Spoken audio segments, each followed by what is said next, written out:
Bonjour à toutes et à tous, je suis ravie de vous retrouver pour un nouveau numéro de votre magazine Curiosité.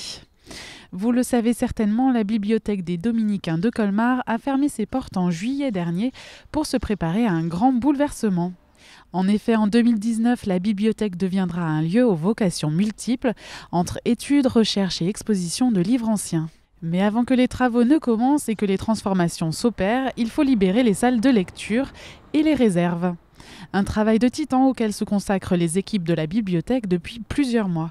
Dépoussiérer, inventorier et protéger les ouvrages les plus fragiles, telle est leur mission.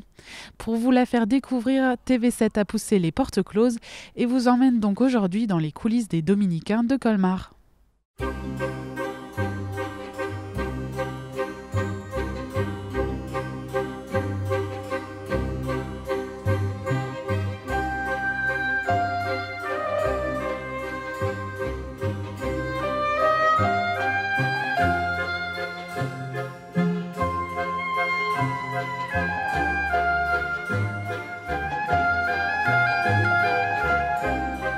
La fermeture donc effective depuis l'été dernier, elle était nécessaire dans le cadre du grand projet global qui va concerner l'établissement, donc à savoir sa rénovation et sa restauration architecturale, sa transformation en musée du livre et en même temps son maintien de fonction de bibliothèque.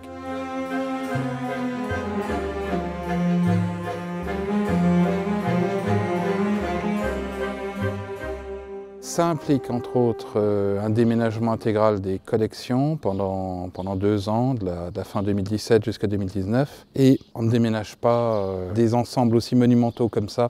Donc il y a toute une série de chantiers préparatoires qu'il faut mener auparavant, ce qui n'était pas possible d'effectuer dans le cadre du fonctionnement habituel avec ouverture au public. Les 11 bibliothécaires et les 5 relieurs donc, se consacrent à plein temps effectivement aux différents chantiers de préparation.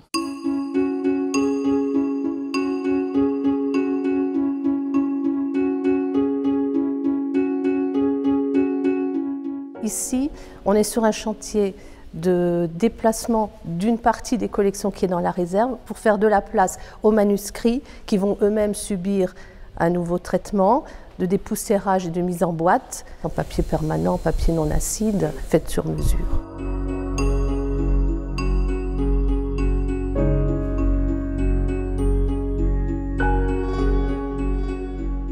Les livres que nous importons ici sont nettoyés parce qu'il y a des années et des années de poussière qui se sont accumulées sur ces livres. Donc c'est le moment de les reprendre en main, d'enlever cette poussière et puis de séparer les brochures pour mettre les brochures en boîte pour qu'au moment du déménagement, tout ça ne soit pas mal conditionné, de classer aussi.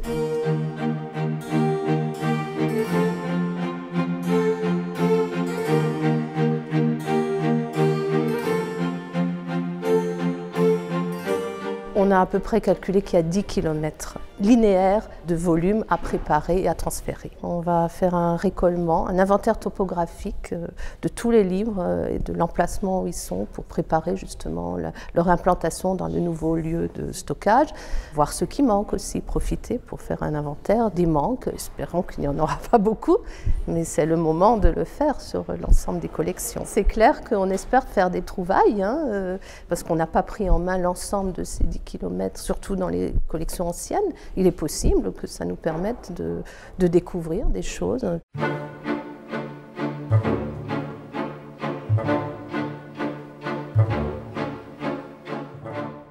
On se trouve dans un des derniers services de prêt que les colmariens ont pu encore utiliser en juillet dernier. La salle est maintenant investie d'ouvrages que nous avons été contraints de déplacer pour des raisons d'organisation dans l'inventaire de la bibliothèque. Donc ici, on est à côté d'une des collections d'Alsatique la plus célèbre de la bibliothèque, la collection Ignace Chauffour, qui a quitté son espace habituel de la réserve pour son travail d'inventaire au sein même de la salle des catalogues où déambulaient encore les colmariens l'été dernier.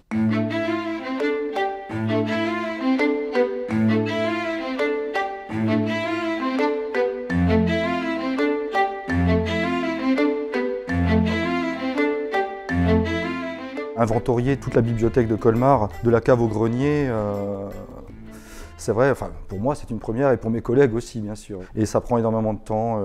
Il faut s'imaginer lister tous les documents de la bibliothèque, un après l'autre, pour véritablement avoir un état des lieux précis de ce que sont les collections de la bibliothèque, car il s'agit bien sûr de calculer par secteur, par collection, le métrage précis pour pouvoir facilement les replacer dans le lieu temporaire de stockage et le retour à la bibliothèque des Dominicains dans sa nouvelle mouture. Le dernier déménagement dans ces lieux date de 1951, donc en moyenne on va dire qu'il y a un déménagement de la bibliothèque une fois par siècle. Ben, voilà, c'est tombé sur nous pour le 21e siècle. Donc c'est vrai, ça fait, pour nous, on a l'impression de véritablement participer à l'histoire de la bibliothèque du XXIe siècle en tout cas. C'est l'occasion aussi de déplacer des ouvrages qui n'ont jamais été déplacés depuis maintenant presque 70 ans.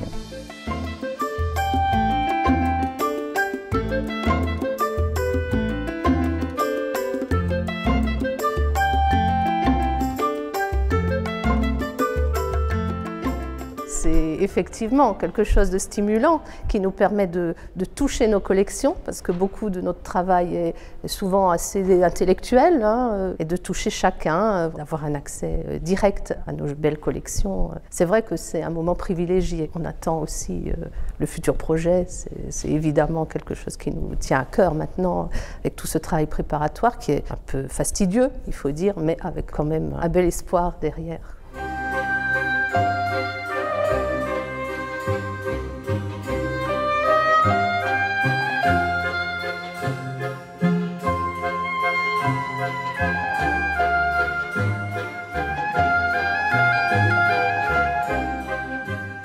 Le déménagement en lui-même, l'opération de transport d'un lieu à un autre, on sait qu'elle durera au bas mot 8 semaines, sinon 10. Hein. Les expériences antérieures dans notre bibliothèque nous montrent qu'en gros on déménage 1000 mètres linéaires par semaine. Bon, ici on est sur 10 km, donc voilà, ça nous donne un ordre de grandeur. Les travaux de rénovation, restructuration ici débuteront dans la foulée du déménagement, avec ouverture prévue du nouveau musée, donc à horizon premier semestre 2019, dans le calendrier prévisionnel actuel bien sûr.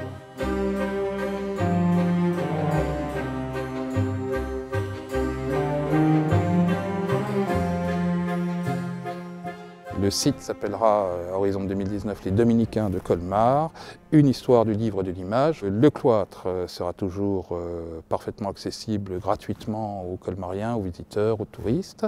En même temps, la bibliothèque offrira à ses visiteurs sur 500 mètres carrés donc un espace d'exposition permanente de ses plus belles pièces, aussi bien livres que images. Et au premier étage sera installée une salle de lecture remodelée dans un décor absolument somptueux qui mettra en valeur toutes les caractéristiques architecturales et patrimoniales de ce bâtiment. Rappelons qu'on est quand même dans un cloître médiéval, hein, dont les plus anciennes parties remontent à la fin du Moyen-Âge. Et puis à cela sera associé, bien sûr, nous y travaillons aussi activement avec le conseil scientifique qui accompagne le projet, donc une insertion de l'établissement dans les réseaux universitaires régionaux pour accueillir des doctorants, enfin mener des programmes de recherche fouillés sur ces collections, dont les grands traits sont connus, mais dans lesquels il reste encore beaucoup à découvrir. Et on se veillera bien sûr aussi à restituer aux colmariens, aux habitants de la région, on veillera à leur restituer sous une forme accessible les résultats de ces recherches, parce que c'est quand même un peu la mémoire écrite de l'Alsace finalement qu'on conserve ici, et que donc tous les curieux pourront s'approprier à partir de 2019.